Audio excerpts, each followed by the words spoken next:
السلام علیکم ورحمۃ اللہ وبرکاتہ۔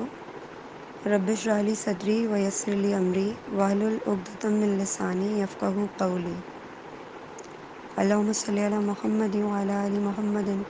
کما صلیت علی ابراہیم وعلی آل ابراہیم انک حمید مجید۔ اللہم بارک علی محمد وعلی آل محمد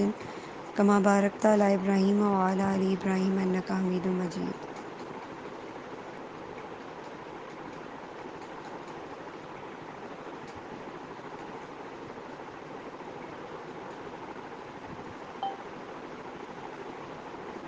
امام احمد رحمہ اللہ فرماتے ہیں کہ انہیں اسود بن عامر اور اسرائیل نے ابراہیم بن مہاجر، مجاہد، مرک اور ابو ذر کے حوالے سے بتایا کہ حضرت صلی اللہ علیہ وسلم نے فرمایا کہ میں نے آسمان پر جو کچھ دیکھا وہ تم نہیں دیکھ سکتے، اور میں نے وہاں جو کچھ سنا وہ تم نہیں سن سکتے، کیونکہ اس سماعت کا حق آسمان تک محدود ہے۔ وہاں ہر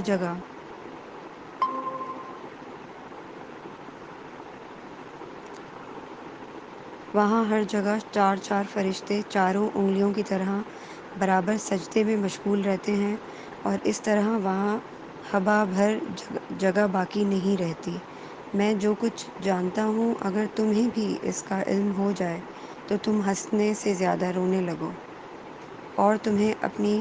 بیویوں کے ساتھ جسمانی اختلاط سے جو خط حاصل ہوتا ہے وہ کبھی نہ ہو، اور خوف عذاب سے ہمہ وقت اللہ تعالیٰ سے رحم کی امید کرتے رہو۔ ترجمہ مفہومی۔ یہ حدیث سننے کے بعد ابو ذر رضی اللہ تعالیٰ عنہ نے کہا تھا، کاش میں ایک درخت ہوتا جس پر عذاب نہ ہوتا، یعنی غیر مکلف ہوتا۔ یہ حدیث ترمذی اور ابن ماجہ نے بھی روایت کی ہے، اور ترمذی نے اس حدیث کو حسن اور غریب بتا کر کہا ہے کہ اس کا استناد ابو ذر رضی اللہ تعالیٰ عنہ پر موقوف ہے۔ حافظ ابو القاسم طبرانی بیان کرتے ہیں کہ انہوں نے حسین بن عرفہ مصری، عروہ بن عمران الرزی اور عبید اللہ بن عمرو سے عبد الکریم ابن مالک، عطا بن ابی رباح اور جابر بن عبداللہ کے حوالے سے وہ حدیث نبوی سنی جس میں حضرت صلی اللہ علیہ وسلم نے ارشاد فرمایا کہ ساتوں آسمانوں میں سے کسی پر ایک قدم، ایک بلشت اور ایک کف دست کے برابر بھی ایسی جگہ نہیں جہاں کوئی نہ کوئی فرشتہ اللہ تعالیٰ کی عبادت کے لیے قیام، رکوع یا سجدے میں نہ ہو، اور جب قیامت کا دن آئے گا تو اس روز بھی وہ سب کے سب کہیں گے کہ ہم سے تیری عبادت کا حق ادا نہیں ہو سکا، بجز اس کے کہ ہم نے شرک نہیں کیا، یعنی تیرے سوا کسی کو معبود نہیں مانا۔ ان دونوں احادیث مبارکہ سے یہ ثابت ہوتا ہے کہ ساتوں آسمانوں پر کوئی ایسی جگہ نہیں جہاں فرشتے اللہ تعالیٰ کی عبادت میں بحالت قیام و رکوع یا سجود مصروف نہ ہوں، یعنی کچھ تو ان میں سے بحالت قیام، کچھ بحالت رکوع اور کچھ بحالت سجدہ مستقل طور پر اللہ تعالیٰ کی عبادت میں مصروف رہتے ہیں اور تا قیامت اسی حالت میں رہیں گے۔ بہرحال اس کا مطلب یہ ہے کہ فرشتہ ہمہ وقت دائمی طور پر اللہ تعالیٰ کی عبادت اور تسبیح و تحلیل میں مصروف رہتے اور اسی طرح تا قیامت یہی کرتے رہیں گے، اور ان کے یہ اعمال وہ ہیں جن کا انہیں خود اللہ تعالیٰ جل شانہ نے حکم دے رکھا ہے، جیسا کہ اس نے خود ارشاد فرمایا ہے۔ رسول اللہ صلی اللہ علیہ وسلم نے ایک دن اپنے صحابہ رضی اللہ تعالیٰ عنہ سے دریافت فرمایا کہ آیا وہ اس طرح اللہ تعالیٰ کی عبادت کے لیے صف بستہ ہوتے ہیں جس طرح فرشتے اس کی عبادت کے لیے صف بستہ ہوتے ہیں؟ آپ صلی اللہ علیہ وسلم سے یہ سن کر صحابہ رضی اللہ تعالیٰ عنہ نے عرض کیا، یا رسول اللہ صلی اللہ علیہ وسلم، فرشتے کس طرح صف بست ہوتے ہیں؟ آپ صلی اللہ علیہ وسلم نے فرمایا، وہ بھی صف کھڑے ہوتے ہیں۔ اس کے بعد آپ صلی اللہ علیہ وسلم نے ارشاد فرمایا کہ اللہ تعالیٰ نے ہمیں مسلمانوں کو خود اس کے بقول دوسرے انسانوں پر جو فضیلت دی ہے وہ تین باتوں کی وجہ سے دی ہے۔ ایک یہ کہ ہم نے، یعنی ان انسانوں نے جو خدائے واحد پر ایمان رکھتے تھے، اللہ تعالیٰ کی عبادت کے لیے ایک گھر زمین پر اسی شکل کا بنایا جیسا آسمان پر ہے۔ دوسرے یہ کہ ہم نے اسے پاک منع سے بنایا۔ تیسرا یہ کہ ہم اس کی عبادت کے لیے فرشتوں کی طرح مساجد میں بھی اسی طرح، یعنی صف بستہ خدا کے حضور حاضر ہوں گے، جیسا کہ اللہ تعالیٰ نے خود ارشاد فرمایا ہے۔ قیامت میں اس کے روبرو ہماری حاضری کے بارے میں بھی اللہ تعالیٰ کا ارشاد ہے، تمام شد احادیث نبی کے تحت یوم یقوم الروح والملائکۃ صفا لا یتکلمون الا من اذن لہ الرحمن وقال صوابا۔ ابن عباس، حسن اور قتادہ رضی اللہ تعالی عنہ نے کہا کہ مندرجہ آیا شریفہ میں روح سے مراد بنی آدم ہے۔ یہ بھی کہا جاتا ہے کہ اس سے مراد وہ فرشتے ہیں جو انسان کی شکل میں زمین پر نمودار ہوتے رہے۔ یہ بھی بتایا گیا ہے کہ اس سے مراد جبریل ہیں جنہیں روح القدس بھی کہا جاتا ہے۔ نیز یہ بھی بتایا گیا ہے کہ یہاں روح سے مراد وہی روح ہے جسے جملہ مخلوقات کی روح سمجھا جاتا ہے۔ علی بن ابی طلحہ نے ابن عباس رضی اللہ تعالیٰ عنہ کے حوالے سے انہی کا قول نقل کر کے بتایا ہے کہ اس آیت یعنی یوم یقوم الروح میں روح سے مراد وہ فرشتہ ہے جو اپنی خلقت کے لحاظ سے عظیم ترین ہے۔ ابن جریر کہتے ہیں کہ ان سے محمد بن خلف عسقلانی اور داؤد ابن جرح نے ابی حمزہ شامی، علقمہ اور ابن مسعود رضی اللہ تعالیٰ عنہ کے حوالے سے آخر الذکر کے بقول بیان کیا کہ یہاں روح سے مراد چوتھے آسمان پر وہ فرشتہ ہے جو جملہ آسمانوں اور پہاڑوں سے بھی زیادہ عظیم الجثہ ہے، اور ہر روز وہ تسبیح 12,000 مرتبہ پڑھتا ہے جو اسے اللہ تعالیٰ نے سکھائی ہے، اور وہی روز قیامت صفوف ملائکہ میں سب سے آگے کھڑا ہوگا۔ لیکن یہ روایت بہت ہی غریب یعنی عجیب ہے۔ طبرانی بیان کرتے ہیں کہ ان سے محمد بن عبداللہ بن عبد الحکیم مصری، ابن وہب بن رزق، ابو حبیر و بشر بن بکر اوزائی اور عطا نے عبدالعباس رضی اللہ تعالیٰ عنہ کے حوالے سے انہی کی زبانی بیان کیا ہے کہ انہوں نے حضرت صلی اللہ علیہ وآلہ وسلم کو فرماتے ہوئے سنا کہ اللہ تعالیٰ کا ایک فرشتہ ہے جس کے لیے ساتوں آسمان اور زمین کے ساتوں طبقات ایک نوالے کی طرح ہیں، یعنی وہ انہیں اللہ کے حکم سے اگر اسے حکم دیا جائے ایک نوالے کی طرح نگل لے۔ اس فرشتے کی تسبیح سبحانک حیث کنت ہے۔ یہ روایت بھی جسے عبداللہ بن عباس رضی اللہ تعالیٰ عنہ نے طبرانی وغیرہ کے بقول بطور حدیث نبوی بیان کیا، بڑی عجیب و غریب ہے، اور یقیناً یہ صرف ایک ہی۔ ویسے ہم بھی ان فرشتوں کے ساتھ جو اللہ تعالیٰ کے حاملین عرش کہلاتے ہیں، جابر بن عبداللہ کے حوالے سے ان میں سے ایک فرشتے کا ذکر کر چکے ہیں جس کے بارے میں حضرت صلی اللہ علیہ وآلہ وسلم نے ارشاد فرمایا کہ آپ کو اللہ تعالیٰ نے اس کا ذکر کرنے کی اجازت دی ہے، اور اس فرشتے کا ڈیل ڈول یہ ہے کہ اس کے کان کی لو سے اس کے کاندھے تک 700 سال کی مسافت کا فاصلہ ہے۔ 700 سال کی اس مسافت کو ابو داؤد اور ابن حاتم کی روایت حدیث کے مطابق حضرت صلی اللہ علیہ وآلہ وسلم نے کسی پرندے کی 700 سال تک آہستہ مگر مسلسل پرواز کے برابر فرمایا۔ جبریل علیہ السلام کے بارے میں جنہیں خود اللہ تعالیٰ نے علم شدید القوی فرمایا ہے، یہ ایک مشہور روایت یہ ہے کہ ان کی قوت کا حال یہ ہے کہ انہوں نے قوم لوط کے سارے شہروں کو جن کی تعداد 7 تھی اور ان میں بسنے والی قوم لوط، ان کے اراضیات و عمارات، ان کے تمام پالتو جانور، ان کے جنگلات کے تمام دوسرے درندے حیوانات وغیرہ کو اپنے ایک پر اٹھا لیا تھا، لیکن جب انہیں لے کر آسمان کی طرف اتنے بلند ہوئے کہ فرشتوں کے کانوں میں وہاں کے کتوں وغیرہ کی آوازیں آنے لگیں تو انہوں نے ان تمام شہروں کو مذکورہ بالا تمام چیزوں سمیت الٹ دیا تھا، لہٰذا وہ بقول باری تعالیٰ ازاسما شدید القوی ہی ہوئے۔ اس کے علاوہ اللہ تعالیٰ نے انہیں خلقت میں حسین ہونے کے علاوہ بہت سی دوسری صفات کا حامل فرمایا ہے، اور بقول حضرت صلی اللہ علیہ وآلہ وسلم بھی وہ اللہ تعالیٰ کے قاصد ہونے کے علاوہ خوش منظر ہیں، بڑی قوت والے ہیں، ان کا مقام صاحب عرش کے قریب ہے۔ ان تمام باتوں سے جبریل علیہ السلام کے اعلیٰ اوصاف کا پتہ چلتا ہے کہ وہ کتنے صاحب علو مرتبت ہیں، نیز یہ کہ وہ عرش مجید کے قریب اللہ تعالیٰ کے جملہ احکام بجا لاتے ہیں جن میں انبیاء علیہ السلام کی طرف اللہ تعالیٰ کی جانب سے ترسیل وحی بھی شامل ہے۔ شریعت کی رو سے بھی یہ روایات صادقہ میں شامل ہے،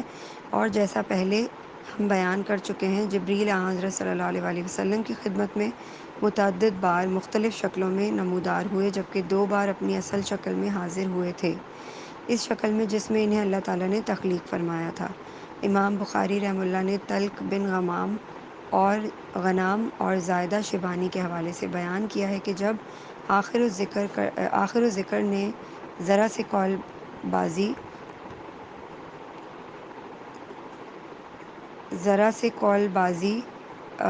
تالا فکانہ قاب قوسین او ادنی فاوحی الی عبدہ ما اوحی کی حضرت صلی اللہ علیہ وسلم کے حوالے سے وضاحت چاہی تھی، تو انہوں نے بتایا تھا کہ ان سے عبداللہ بن مسعود رضی اللہ تعالیٰ عنہ نے بیان کیا تھا کہ اس سلسلے میں خود رسول اللہ صلی اللہ علیہ وسلم نے ارشاد فرمایا تھا کہ انہوں نے اس جگہ جبریل علیہ السلام کے 600 پنکھ دیکھے تھے۔ امام احمد رحمہ اللہ فرماتے ہیں کہ ان سے یحییٰ ابن آدم اور شریک نے جامع بن راشد، ابی وائل اور عبداللہ ابن عباس رضی اللہ تعالیٰ عنہ کے حوالے سے بیان کیا کہ حضرت صلی اللہ علیہ وسلم نے ارشاد فرمایا کہ آپ صلی اللہ علیہ وسلم نے جبریل کو ان کی اصل صورت میں دیکھا اور ان کی اس صورت میں 600 پنکھ ملاحظہ فرمائے، اور ہر پنکھ پورے افق سماوی کے برابر تھا، اور ہر پنکھ میں موتی اور دیگر جواہرات جیسی اشیاء جڑی ہوئی تھیں جن کی حقیقت اللہ ہی کو معلوم ہے۔ امام احمد رحمہ اللہ ہی نے یہ بھی بیان فرمایا کہ ان سے حسن بن موسیٰ اور حماد بن سلمہ نے عاصم بن بہدلہ، زربن حبیش اور ابن مسعود رضی اللہ تعالیٰ عنہ کے حوالے سے آیہ شریفہ وَلَقَدْ رَآهُ نَزْلَةً أُخْرَىٰ عِندَ سِدْرَةِ الْمُنتَهىٰ کی وضاحت کرتے ہوئے بیان کیا ہے کہ حضرت صلی اللہ علیہ وسلم نے جبریل علیہ السلام کی اصل شکل و صورت کا ذکر فرماتے ہوئے ارشاد فرمایا کہ ان کے 600 پنکھ ہیں اور ہر پنکھ موتیوں اور دیگر جواہرات سے مرصع ہے۔ امام احمد رحمہ اللہ ایک جگہ فرماتے ہیں کہ ان سے زید بن حباب، حسین، عاصم ابن بہدلہ نے بیان کیا کہ انہوں نے یعنی ان راویوں نے شقیق بن سلمہ سے سنا، اور شقیق نے ابن مسعود رضی اللہ تعالیٰ عنہ سے حضرت صلی اللہ علیہ وسلم کا یہ ارشاد سنا کہ آپ نے جبریل علیہ السلام کو سدرۃ المنتہیٰ کے مقام پر دیکھا تھا، تو ان کے 600 پنکھ بھی دیکھے تھے۔ امام احمد رحمہ اللہ مزید فرماتے ہیں کہ جب انہوں نے عاصم سے جبریل علیہ السلام کے پنکھوں، بازوؤں کے پروں کے بارے میں دریافت کیا تو انہوں نے خود تو کچھ نہ بتایا، لیکن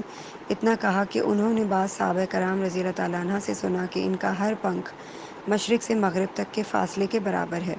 تاہم یہ اسناد بہت قوی ہیں جن کے حوالے سے امام احمد رحمہ اللہ نے یہ روایت بطور خاص بیان کی ہے۔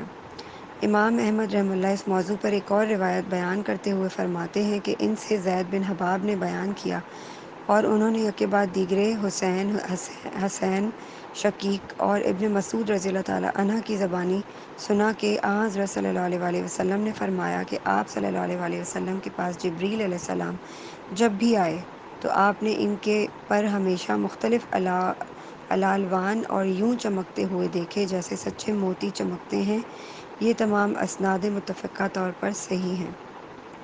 ابن جریر فرماتے ہیں کہ ان سے ابن بزلخ بغدادی نے بیان کیا کہ انہیں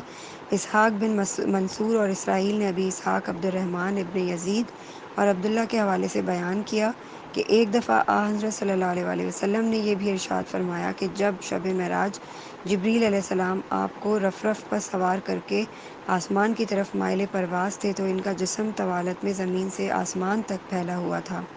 ترجمہ تشریح یہ ہے کہ یہ اسناد بھی نہایت قوی ہیں۔ صحیح مسلم و صحیح بخاری میں مسروق کی بیان کردہ ایک روایت عامر شعبی کے حوالے سے اس طرح درج ہے کہ اول الذکر یعنی مسروق نے بیان کیا ہے کہ ایک بار وہ حضرت عائشہ رضی اللہ تعالیٰ عنہ کی خدمت میں حاضر ہوئے اور ان سے اس موضوع پر گفتگو کی کہ انہوں نے فرمایا کیا تم نے خود اللہ تعالیٰ کا قرآن میں یہ ارشاد نہیں پڑھا وَلَقَدْ رَآهُ بِالْأُفُقِ الْمُبِينِ وَلَقَدْ رَآهُ نَزْلَةً أُخْرَىٰ۔ اس کے بعد انہوں نے حضرت عائشہ رضی اللہ تعالیٰ عنہ سے فرمایا میں اس امت میں پہلی فرد ہوں جس نے رسول اللہ صلی اللہ علیہ وسلم سے پہلی بار اس کے بارے میں دریافت کیا تھا، اور آپ صلی اللہ علیہ وسلم نے جواباً ارشاد فرمایا تھا کہ میں نے جبریل کو ان کی اصل صورت میں صرف 2 بار دیکھا ہے، اور یہ دیکھا ہے کہ وہ اپنی خلقت کے لحاظ سے ہر اس چیز سے بڑے تھے جو اپنے جسے میں زمین سے آسمان تک پھیلی ہوئی ہو۔ صحیح بخاری کی ایک روایت میں باسناد صحیح تحریر ہے کہ حضرت صلی اللہ علیہ وسلم نے جبریل علیہ السلام کے بارے میں آیہ قرآنی وَمَا تَتَنَزَّلُ إِلَّا بِأَمْرِ رَبِّكَ لَهُ مَا بَيْنَ أَيْدِینَا وَمَا خَلْفَنَا کا حوالہ دے کر ارشاد فرمایا ہم نے انہیں ان کی اصل شکل و صورت میں اکثر نہیں دیکھا۔ صحیح بخاری کی ایک اور روایت میں مذکورہ ہے کہ عروہ نے ایک دن عمر ابن عبدالعزیز سے، جو نماز عصر کے بعد ملک سکوت اختیار کرتے تھے، کہا کہ حضرت صلی اللہ علیہ وآلہ وسلم کے پاس جبریل علیہ السلام آئے تو وہ آپ کی امامت میں نماز پڑھتے تھے۔ عروہ سے یہ سن کر عمر ابن عبدالعزیز رحمہ اللہ بولے، اے عروہ، جو تم کہہ رہے ہو میں اسے خوب سمجھ رہا ہوں، کیونکہ میں نے بشر بن ابی مسعود کی زبانی ان کے والد کے حوالے سے سنا ہے کہ حضرت صلی اللہ علیہ وآلہ وسلم نے ارشاد فرمایا کہ جبریل کی آمد پر جب وہ مجھے وحی پہنچا چکے اور مجھے تسلی دے چکے تو میں نے ان کے ساتھ 5 مرتبہ نماز پڑھی۔ اور مسعود نے یہ بھی بتایا کہ آپ صلی اللہ علیہ وآلہ وسلم نے 5 مرتبہ کی بات اپنی انگلیوں پر گن کر فرمائی۔ ترجمہ تشریح: جہاں تک اسرافیل علیہ السلام کا تعلق ہے تو حاملین عرش میں سے ایک فرشتہ ہیں جو اللہ تعالیٰ کے حکم سے 3 بار سور پھونکیں گے۔ پہلی بار سور پھونکے جانے پر بنی نوع انسان میں چیخ و پکار پڑ جائے گی، جبکہ سور کی دوسری آواز پر، جو بادل کی گرج سے لاکھوں کروڑوں گنا زیادہ ہوگی، خوفزدہ ہو کر ان کے دل دہل جائیں گے، اور اس کی تیسری آواز پر مردے قبروں سے نکل پڑیں گے۔ اس کی تفصیلات ہم انشاءاللہ آگے چل کر حسب موقع پیش کریں گے۔ بہرکیف یہی وجہ ہے کہ حضرت صلی اللہ علیہ وآلہ وسلم نے ایک روز اپنے صحابہ رضی اللہ تعالیٰ عنہ سے فرمایا، میں کیوں کر آرام کر سکتا ہوں اور کس طرح کس چیز سے لطف اندوز ہو سکتا ہوں، جبکہ اسرافیل سور کا منہ اوپر اٹھائے اس کے پھونکنے کے حکم الہی کے منتظر ہیں، اور جبرائیل و میکائیل بالترتیب ان کے دائیں بائیں ایستادہ ہیں۔ آپ صلی اللہ علیہ وآلہ وسلم کی زبان مبارک سے یہ سن کر صحابہ رضی اللہ تعالیٰ عنہ نے آپ صلی اللہ علیہ وآلہ وسلم سے دریافت کیا، یا رسول اللہ صلی اللہ علیہ وآلہ وسلم، پھر ہم کیا کریں اور کیا کہیں؟ آپ صلی اللہ علیہ وسلم نے ارشاد فرمایا، حسبنا اللہ و نعم الوکیل، اور علی اللہ توکلنا پڑھتے رہو۔ یہ حدیث امام احمد رحمہ اللہ اور بخاری نے عطیہ عوفی کے زبانی ابی سعید خدری کے حوالے سے روایت کی ہے۔ امام احمد رحمہ اللہ نے یہی روایت ایک اور جگہ ابو معاویہ اور اعمش کی زبانی اور 7 تائی نیز عطیہ عوفی اور ابی سعید کے حوالے سے بیان کی ہے۔ حافظ ابو القاسم طبرانی بیان کرتے ہیں کہ ان سے محمد بن عبداللہ حضرمی اوس محمد بن عمر نے بیان کیا کہ آخر الذکر نے ابن ابی لیلہ کی زبانی ابی لیلہ حکم مقسم اور ابن عباس رضی اللہ تعالیٰ عنہ کے حوالے سے کہا کہ حضرت صلی اللہ علیہ وآلہ وسلم نے ایک روز ان سے یعنی ابن عباس رضی اللہ تعالیٰ عنہ وغیرہ سے فرمایا کہ جب آسمان افق تا افق شق ہونے لگے گا، اس وقت جبرائیل علیہ السلام مجھ سے کسی قدر فاصلے پر ایستادہ ہوں گے اور اسرافیل علیہ السلام زمین کی طرف آتے ہوئے نظر آئیں گے، تو وہ ٹھٹک کر میرے سامنے آ جائیں گے اور میں دیکھوں گا کہ ایک فرشتہ میرے سامنے ہے۔ وہ مجھ سے پوچھے گا، اے محمد صلی اللہ علیہ وآلہ وسلم، آپ بحیثیت نبی اللہ کے بندوں میں انسان ہونا پسند فرماتے ہیں یا فرشتہ؟ اس کے بعد آپ صلی اللہ علیہ وآلہ وسلم نے فرمایا، اسی وقت جبرائیل علیہ السلام مجھے اشارے سے کچھ بتائیں گے جس کا مطلب میں سمجھ جاؤں گا اور اس فرشتے کا جواب دوں گا۔ انسان یہ سن کر وہ فرشتہ آسمان کی جانب پرواز کر جائے گا تو میں جبرائیل علیہ السلام سے پوچھوں گا، جبرائیل علیہ السلام، یہ کون سا فرشتہ تھا؟ جبرائیل علیہ السلام مجھے بتائیں گے کہ وہ اسرافیل تھے۔ اللہ تعالیٰ نے انہیں ان کی اصل خلقت پر جب پیدا کیا تھا تو ان کے دونوں ہاتھوں کے مابین خلا تھا، اور ان کے رب کے درمیان 7 نوری پردے حائل ہیں جن کی طرف وہ قدم نہیں اٹھا سکتے، کیونکہ اگر ایسا کریں تو فروغ تجلی سے جل کر رہ جائیں گے۔ وہ تقاطر 12 اور زمین سے انسانوں اور حیوانوں کے لیے غلہ اور دیگر نباتات اگانے پر مقرر تھے۔ اسرائیل کا کام قبض ارواح ہے۔ لوح محفوظ ان کے سامنے رہتی تھی جس میں وہ رب العزت کا حکم یا معیشت ایزدی دیکھ کر عمل کرتے رہے ہیں۔ اس کے بعد حضرت صلی اللہ علیہ وآلہ وسلم نے فرمایا، میں نے جبرائیل علیہ السلام سے پوچھا کہ ان کے اپنے فرائض جن کی ادائیگی کا اللہ تعالیٰ نے انہیں حکم دے رکھا ہے کیا ہیں؟ انہوں نے جواب دیا، ہوا پر تسلط اور فرشتوں کی سرکردگی۔ اس کے بعد جبرائیل علیہ السلام بولے، میرا خیال ہے کہ میکائیل قیامت کی وجہ سے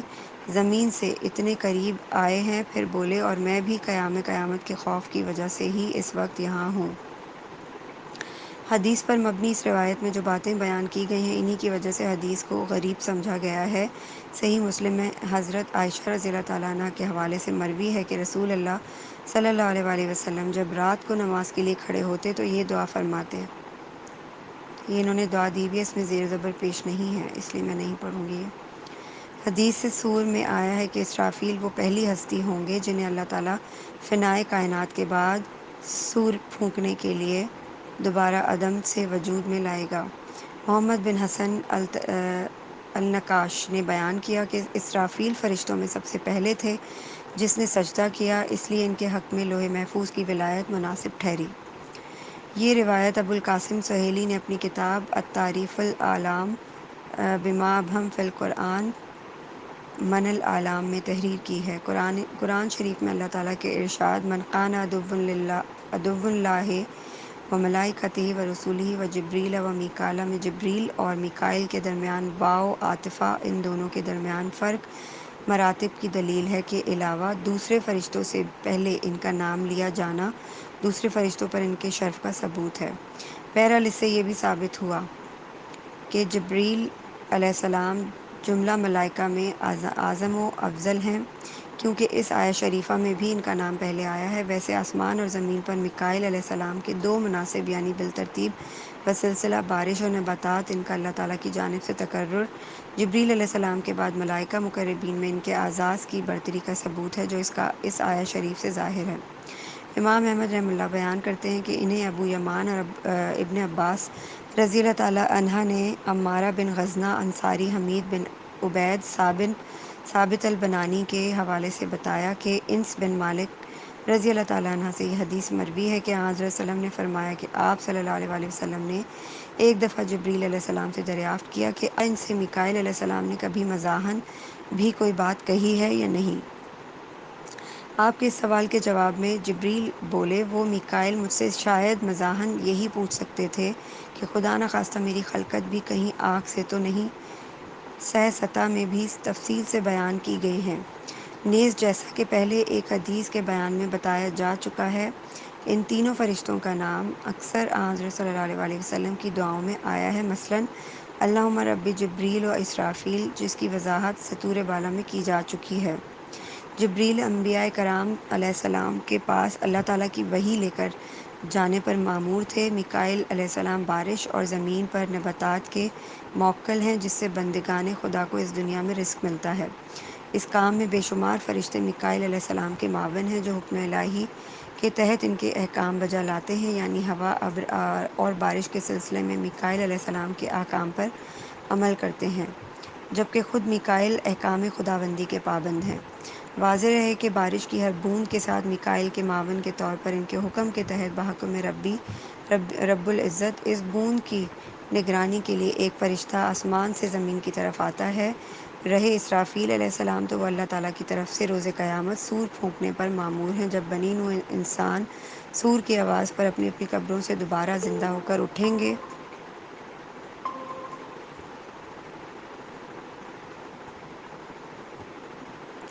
اور حشر میں ان کے اعمال کے مطابق انہیں جزا یا سزا ملے گی، چنانچہ اس روز میکائیل اور اسرافیل علیہ السلام دونوں کے وہ کام ختم ہو جائیں گے جن پر وہ اللہ تعالیٰ کی طرف سے مامور ہیں۔ جہاں تک ملک الموت کا تعلق ہے، ان کا نام قرآن شریف یا احادیث و اصحاح یعنی صحافتہ میں کہیں تصریح کے ساتھ نہیں پایا جاتا، البتہ بعض کتابوں میں اسرائیل کے نام سے ان کا ذکر ملتا ہے۔ قرآن پاک میں اللہ تعالیٰ کا ارشاد ہے، کہہ دیجئے اے محمد صلی اللہ علیہ وآلہ وسلم، ملک الموت تم سب کو موت سے ہمکنار کرے گا، پھر تم اپنے رب کی طرف لوٹ جاؤ گے۔ جب کسی انسان کی موت آتی ہے تو ملک الموت کے بے شمار معاون فرشتوں میں سے کوئی نہ کوئی فرشتہ اس انسان کی روح جسم سے کھینچ کر اس کے حلقوم میں پہنچا دیتا ہے۔ روح کے حلقوم میں پہنچ جانے کے بعد اس کی روح کو مکمل طور پر جسم سے خارج کرنے کا کام ملک الموت کے ہاتھ میں ہوتا ہے، لیکن وہ بھی اس کی روح کو مکمل طور پر سلب نہیں کرتا جب تک اس کی تکفین کے بعد اس کی تدفین نہیں ہو جاتی اور وہاں اس کی قبر میں منکر نکیر یعنی دو فرشتے جو اسی کام پر مامور ہیں اس سے اس کے مذہب و مسلک کے بارے میں سوالات کر کے ان کے جوابات حاصل نہیں کر لیتے، جیسا کہ خود رب العزت کے اس ارشاد سے ثابت ہے، یثبت اللہ الذین آمنوا بالقول الثابت فی الحیاۃ الدنیا وفی الآخرۃ۔ نکیرین کے ان سوالات اور بظاہر اس مردہ شخص کے جوابات کے بعد اگر وہ مرد یا عورت اعمال صالح کا پابند رہا یا رہی ہے تو اس کی روح کے لیے آسمان کے دروازے کھل جاتے ہیں۔ اور وہ ادھر پرواز کر جاتی ہے۔ اس کے برعکس جن اشخاص نے زمین پر زندہ رہتے ہوئے اعمال صالحہ کی پابندی نہیں کی ہوتی، ان کی ارواح زمین و آسمان کے درمیان معلق کر دی جاتی ہیں، جیسا کہ ان قرآنی آیات شریفہ سے صاف ظاہر ہے۔ انہوں نے ایک قرآن کی آیت دی گئی ہے، جیسا کہ ابن عباس، مجاہد اور متعدد دوسرے راویوں نے بیان کیا ہے کہ ساری زمین ملک الموت کے سامنے ایسی ہے جس طرح کسی کے سامنے کھانے کا تشت رکھا ہو، اور وہ یعنی ملک الموت اس تشت میں سے حسب منشا کھاتا رہتا ہے۔ ہم کہیں اور یہ بیان کر چکے ہیں کہ جب کوئی انسان مرتا ہے تو اس وقت اس کے سامنے دو طرح کے فرشتے آتے ہیں۔ اگر وہ شخص اپنی زندگی میں نیک اتوار رہا ہے تو اس وقت اس کے سامنے جو فرشتے آتے ہیں ان کے چہرے سفید اور روشن ہوتے ہیں، لیکن بد اعمال لوگوں کے سامنے اس وقت اس کے برعکس یعنی کریہ المنظر اور ہیبت ناک فرشتے آتے ہیں۔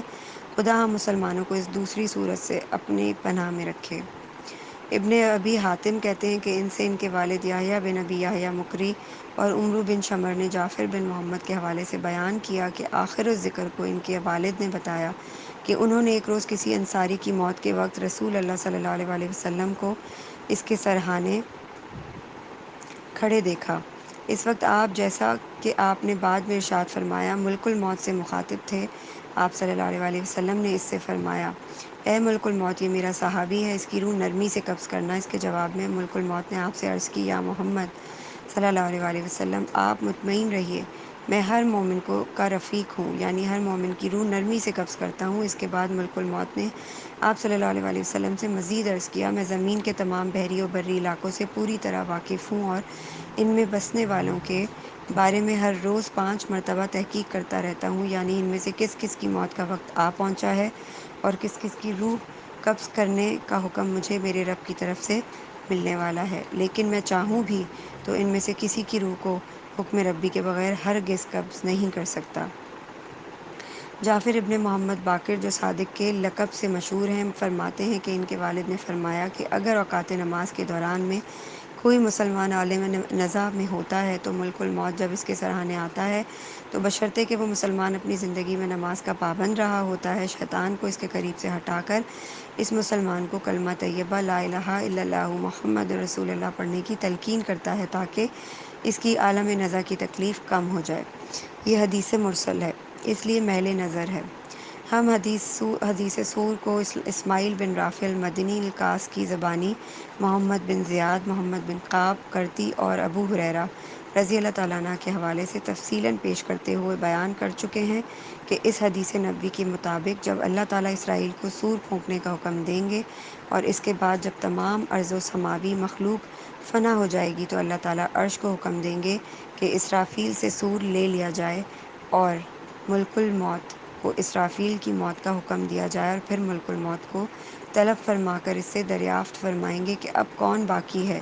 وہ رب العزت کی خدمت میں عرض کرے گا کہ تمام ارضی و سماوی مخلوق فنا ہو چکی بجز ان کے جنہیں تو نے ابھی موت سے ہمکنار کرنا نہیں چاہا۔ ارشاد ہوگا، ہم بہتر جانتے ہیں، تاہم تو بھی بتا۔ ملک الموت عرض کرے گا، اب تیری ذات پاک کے علاوہ جو قائم و دائم رہنے والی ہے، حاملان عرش اور جبریل و میکائیل باقی ہیں۔ حکم ہوگا، جبریل و میکائیل کی ارواح بھی قبض کر لو۔ اس وقت عرش الہی بول پڑے گا، یا رب العالمین، کیا جبریل اور میکائیل بھی مرنے والے ہیں؟ عرش سے یہ سن کر اللہ تعالیٰ عرش سے فرمائیں گے، خاموش، میں لکھ چکا ہوں کہ جو بھی میرے عرش کے نیچے ہیں ان سب کو موت سے ہمکنار ہونا پڑے گا، لہٰذا وہ دونوں بھی مریں گے۔ اس کے بعد ملک الموت اسرائیل علیہ السلام اللہ تعالیٰ کی خدمت میں حاضر ہو کر عرض کرے گا، میں نے جبریل علیہ السلام اور میکائیل علیہ السلام کی ارواح بھی قبض کر لی ہیں۔ ارشاد ہوگا، پھر اب کون باقی ہے؟ کون کون باقی ہے؟ ملک الموت جواب دے گا، اب تیری ذات پاک کے علاوہ جو دائم و قائم رہنے والی ہے، صرف حاملین عرش فرشتے باقی ہیں۔ حکم ہوگا، ان کی ارواح بھی قبض کر لو۔ ملک الموت ان کی ارواح کو بھی قبض کر لے گا۔ اس کے بعد پھر ملک الموت حاضر ہو کر عرض کرے گا، یا رب العزت، میں نے ان کی ارواح بھی قبض کر لی ہیں۔ ارشاد ہوگا، اب کون کون باقی؟ ملک الموت جواب دے گا، اب تیری ذات پاک جو قائم و دائم رہنے والی ہے اور رہے گی کے علاوہ صرف تیرا یہ بندہ ناچیز ابھی زندہ ہے۔ ارشاد ہوگا ہم نے جب تجھے پیدا کرنا چاہا تھا تو پیدا کر دیا تھا، لیکن اب ہم چاہتے ہیں کہ تو بھی مر جا، لہٰذا مر جا۔ چنانچہ ملک الموت بھی اس منشائے رب کے تحت مر جائیں گے۔ اس حدیث کو اس کی تمام تفصیلات کے ساتھ طبرانی، ابن جریر اور بہیقی نے بیان کیا ہے۔ نیز اسے حافظ ابو موسیٰ المدینی نے اپنے کتاب الطوالات میں پیش کرتے ہوئے کہا، اس میں کچھ اور عجیب و غریب اضافے کیے ہیں، مثلاً یہ کہ اللہ تعالیٰ نے ملک الموت کو تمام ارضی و سماوی مخلوقات کی موت کا حکم دے کر آخر میں خود اس سے فرمایا، تو بھی میری مخلوقات میں سے ایک مخلوق ہے، میں نے تجھے جب ارادہ کیا تھا تو پیدا کر دیا، لیکن اب میرا حکم ہے کہ میری تمام مخلوقات کی طرح تو بھی مر جا، اس طرح کہ تا ابد الآباد پھر کبھی زندہ نہ ہو۔ چنانچہ رب العزت کا یہ حکم سن کر ملک الموت کو بھی موت آ گئی، وغیرہ وغیرہ۔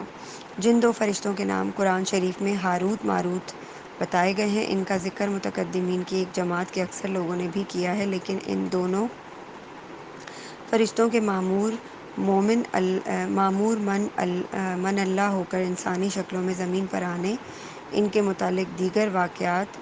اور ان کے مبینہ اعمال کی سزا کے بارے میں جملہ تفصیلات جو متعدد کتابوں میں ملتی ہیں، وہ سب کی سب اسرائیلیات سے ماخوذ ہیں، جو کہ من گھڑت کہلاتی ہیں۔ اس سلسلے میں امام احمد رحمہ اللہ نے جو حدیث مرفوع بیان کی، اس کی بھی جگہ جگہ ابن حبان نے تصحیح کی ہے۔ یہ حدیث ہمارے نزدیک بھی محل نظر ہے، کیونکہ اس میں عبداللہ بن عمر رضی اللہ تعالیٰ عنہ کا جو حوالہ دیا گیا ہے، تو مذکورہ راوی نے بھی اس حکایت کی تفصیلات یقیناً کعب احبار سے سنی ہوں گی، جو پہلے نصرانی تھے اور اکثر اسرائیلیات پر مبنی قصے سنایا کرتے تھے۔ ہم انشاءاللہ آگے چل کر عنقریب اس موضوع پر تفصیلی گفتگو کریں گے۔ اس کے 2 پیجز رہ گئے ہیں، اس کو کمپلیٹ کر لیتے ہیں آج۔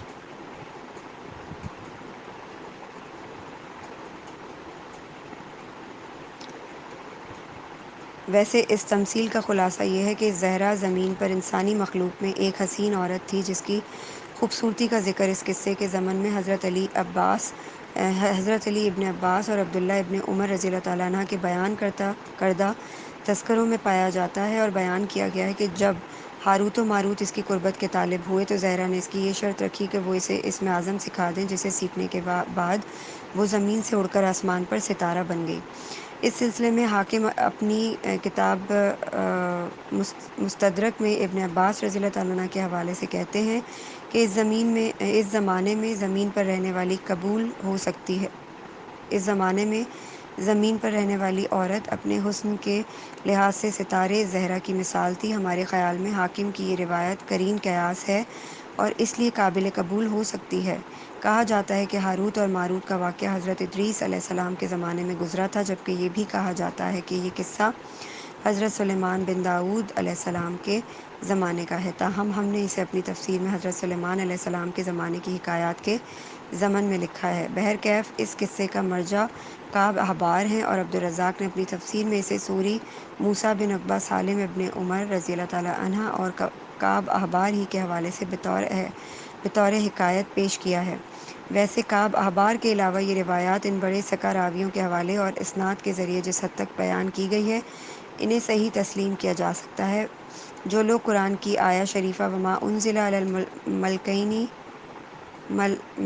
ببابل ہاروت و ماروت میں ہاروت و ماروت سے جنات کے 2 قبیلے مراد لیتے ہیں، وہ بھی بڑی عجیب اور بعید از قیاس بات ہے، اور ہر چند کے ایسے لوگوں کے اس بیان کو ابن حزم نے روایت کیا ہے کہ مگر چونکہ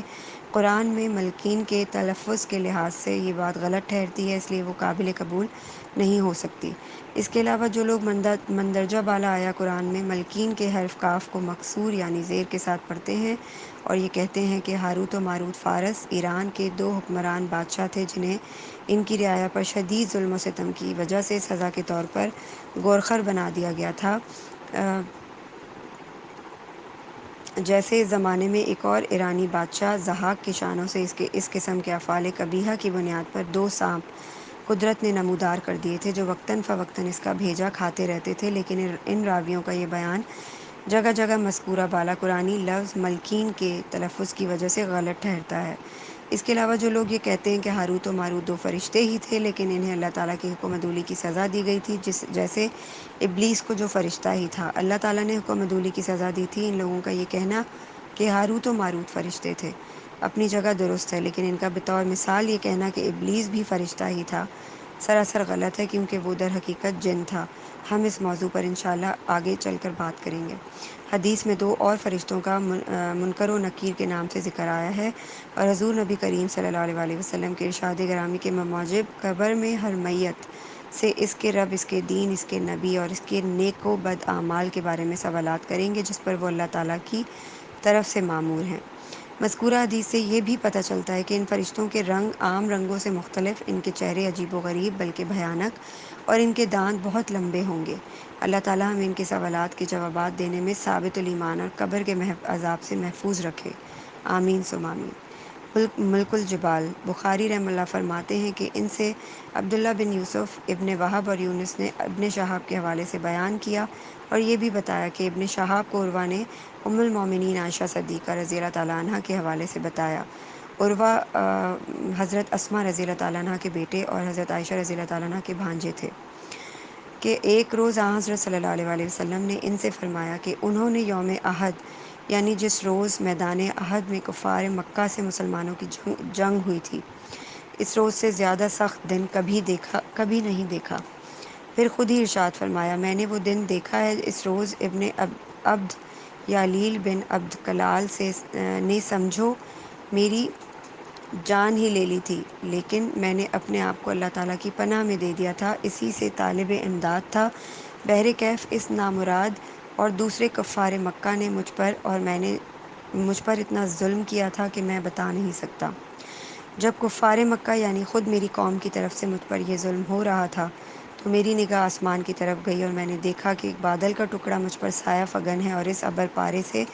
ایک فرشتہ زمین کی طرف آ رہا ہے۔ جب وہ فرشتہ میرے قریب آیا تو میں نے دیکھا کہ وہ جبریل علیہ السلام ہے۔ انہوں نے مجھے سلام کر کے کہا، یا محمد صلی اللہ علیہ وآلہ وسلم، اللہ تعالیٰ نے آپ سے آپ کی قوم کا سلوک دیکھ لیا ہے اور آپ کے بارے میں اس کے نازیبا کلمات بھی سن لیے ہیں۔ اس نے مجھے تاکید کی ہے کہ اگر آپ کا حکم ہو تو میں روئے زمین پر جتنے جنگلات ہیں انہیں اٹھا کر آپ کی اس قوم پر الٹ دوں۔ جبریل علیہ السلام کی زبانی اللہ تعالیٰ کی طرف سے اس کے اس کرم بے پایہ کے بارے میں سن کر میں نے اس کا شکر ادا کیا اور جبریل علیہ السلام سے کہا، نہیں، بلکہ میں چاہتا ہوں کہ ان کفار کا اسلاف سے اللہ تعالیٰ ایسے لوگ پیدا کرے جو صرف اسی کو معبود مانیں، اسی کی عبادت کریں اور کسی دوسرے کو اس کا شریک نہ ٹھہرائیں۔ حدیث نبی کا تو ذیحی و تشریحی ترجمہ۔ یہ حدیث مسلم رحمہ اللہ نے ابن وہب کے حوالے سے بیان کی ہے۔